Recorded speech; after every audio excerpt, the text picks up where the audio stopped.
ಖಂಡಿತ ಏನೇ ಕಾನೂನು ಉಲ್ಲಂಘನೆ ಮಾಡಿದ್ರೆ ಮಾಡಬಾರದು. ಸರ್ಕಾರ ಅಧಿಕಾರದಲ್ಲಿರುವಂತಹ ಒಂದು ಪಕ್ಷವಾಗಿ ಒಂದು ಪಕ್ಷ ಅಧಿಕಾರದಲ್ಲಿರುವಂತಹ ಪಕ್ಷ ಈ ರೀತಿ ಕಾನೂನು ಉಲ್ಲಂಘನೆ ಮಾಡಿದ್ರೆ ಮಾಡಬಾರದು ಅಂತ ಮೊದಲನೇದಾಗಿ ಮಾಡಿದ್ಮೇಲೆ ಹೇಳೋದು ಬೇರೆ ಆಗುತ್ತೆ. ಮಾಡೋ ಮುಂಚೆನೆ ಮುನ್ನೆಚ್ಚರಿಕೆಯನ್ನ ಇವತ್ತೆಲ್ಲಾ ರೀತಿ ಮಾಧ್ಯಮದಿಂದ ಇತರ ಎಲ್ಲ ವ್ಯಕ್ತಿಗಳು ಈಗಾಗಲೇ ಸರ್ಕಾರಕ್ಕೆ ಮನವರಿಕೆ ತಿಳುವಳಿಕೆ ಕಿವಿ ಮಾತನ್ನ ಈಗಾಗಲೇ ಸಾಕಷ್ಟು ಹೇಳಿದ್ದಾರೆ.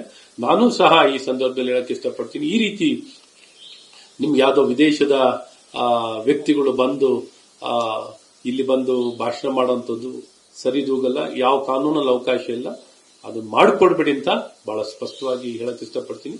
ಇಂಥ ಏನೇ ಪ್ರಯತ್ನ ಮಾಡಿದ್ರು ಖಂಡಿತ ಬಿಡೋಲ್ಲ ಅಂತಲೂ ಈ ಸಂದರ್ಭದಲ್ಲಿ ಬಹಳ ಸ್ಪಷ್ಟವಾಗಿ ಕಾಂಗ್ರೆಸ್ ಪಕ್ಷಕ್ಕೆ ಕಾಂಗ್ರೆಸ್ ಸರ್ಕಾರಕ್ಕೆ ತಿಳಿಸಕ್ಕೆ ಇಷ್ಟಪಡ್ತೀನಿ. ಅವ್ರ ಆರೋಪ ಏನಂದ್ರೆ ನಿಜಾಮುದ್ದೀನ್ ತಬ್ಲಿಗಿ 2020ರಲ್ಲಿ ಕೊರೋನಾ ವೈರಸ್ ಅಲ್ಲಿ ಜೈಲಿನಲ್ಲಿ ತಬ್ಲಿಗಿ ಜಮಾತ್ ಕೊರೋನಾ ವೈರಸ್ ಕೇಸಲಾಯಿತು. ಹೌದು, ಆ ಸಂದರ್ಭದಲ್ಲಿ ಒಂದಷ್ಟು ಜನ ಅರೆಸ್ಟ್ ಆಗಿದ್ರು. ಅವರು ಬರ್ತಾ ಇದ್ದಾರೆ ಧರ್ಮ ಪ್ರಚಾರಕ್ಕೆ ಅಂತ. Syria, Yemen, Saudi Arabia, Iraq ಈ ದೇಶಗಳಿಂದ ಧರ್ಮ ಪ್ರಚಾರಕರು ಟೂರಿಸ್ಟ್ ವೀಸಾ ಅಡಿಯಲ್ಲಿ ಭಾರತಕ್ಕೆ ಬರ್ತಾ ಇದ್ದಾರೆ, ಬೆಂಗಳೂರಿಗೆ. ಇಲ್ಲಿ ಬಂದು ಧರ್ಮ ಪ್ರಚಾರ ಮಾಡ್ತಿದ್ದಾರೆ ಅಂತ. ಟೂರಿಸ್ಟ್ ವೀಸಾದಲ್ಲಿ ಬಂದು ಧರ್ಮ ಪ್ರಚಾರ ಮಾಡೋದಿಲ್ಲ, ಯಾವುದೇ ಮಾಡೋದಿಲ್ಲ. ಹೌದು, ಖಂಡಿತ.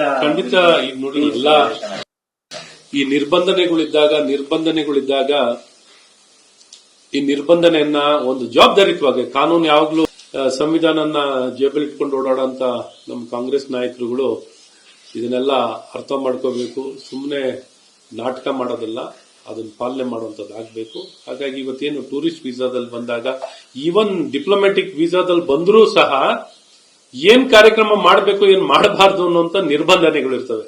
ಇವಾಗ ನಾವುಗಳು ಎಲ್ಲೇ ಹೋಗ್ಬೇಕು ಅಂದ್ರೆ, ಎಲ್ಲೇ ಮೀಟ್ ಆಗಿ ಏನೇ ಹೋಗ್ಬೇಕು ಮಾಡಬೇಕು ಅಂದ್ರೆ ಎಲ್ಲರಿಗೂ ಪ್ರತಿಯೊಬ್ಬರಿಗೂ ಅನ್ವಯ, ಪ್ರತಿಯೊಬ್ಬ ವ್ಯಕ್ತಿಗೆ ಅನ್ವಯ. ಅದರಲ್ಲೂ ಸಾರ್ವಜನಿಕವಾಗಿ ಈ ರೀತಿ ಬಹಿರಂಗವಾಗಿ ಯಾವುದಕ್ಕೆ ಅವಕಾಶವಿಲ್ಲ, ಇದನ್ನ ಅವಕಾಶವನ್ನು ಮಾಡಿಕೊಟ್ರೆ ಯಾವ ರೀತಿ ಸರ್ಕಾರ, ಯಾವ ರೀತಿ ಏನಾರ ಕಾನೂನ ತಿಳುವಳಿಕೆ ಇರುವಂತ ಸರ್ಕಾರನ, ಕಾನೂನು ಪಾಲನೆ ಗೌರವಿಸುವಂತ ಸರ್ಕಾರನ, ಅಥವಾ ಕಾನೂನು ವಿರುದ್ಧವಾಗಿರುವಂತ ಸರ್ಕಾರನ, ಹಾಗಾಗಿ ಇದಕ್ಕೆ ಈ ಸರ್ಕಾರಕ್ಕೆ ಯಾವ ನೈತಿಕತೆ ಇರುತ್ತೆ ಮುಂದುವರಿಲಿಕ್ಕೆ?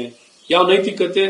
ಏನ್ ಘನ ಕಾರ್ಯಕ್ಕೆ, ಏನ್ ಘನ ಸಾಧನೆಗೆ ಯಾವ ಕಾನೂನನ್ನ ಗೌರವಿಸುವ ವಿಚಾರವೇ ಗೊತ್ತಿಲ್ಲದಂತ ಈ ಸರ್ಕಾರ ನಿಮಗೆ ಮುಂದುವರಿಲಿಕ್ಕೆ ಯಾವ ನೈತಿಕತೆ ಇರುತ್ತೆ? ಹಾಗಾಗಿ ಇವತ್ತು ಇದನ್ನೆಲ್ಲ ಬಹಳ ಸೂಕ್ಷ್ಮವಾಗಿ ಕಾಂಗ್ರೆಸ್ ಸರ್ಕಾರ ಇದನ್ನೆಲ್ಲ ಗಮನಿಸಿ ಇಂಥದ್ದು ಯಾವುದಕ್ಕೂ ಆಸ್ಪದವನ್ನು ಕೊಡದೆ ನಿರ್ಬಂಧನೆಗೆ ಒಳಗಾಗಿರುವಂತಹ ಪ್ರವಾಸಿಗರ ವೀಸಾದಲ್ಲಿ ಬಂದಿರುವಂತಹ ವ್ಯಕ್ತಿಗಳಿಗೆ ಏನ್ ನಿರ್ಬಂಧನೆ ಇದೆಯೋ ಅದು ಅನ್ವಯ ಆಗಬೇಕು, ಅದು ಪರಿಪಾಲನೆ ಆಗಬೇಕು ಅನ್ನೋದು ನಮ್ಮ ಒತ್ತಾಯ.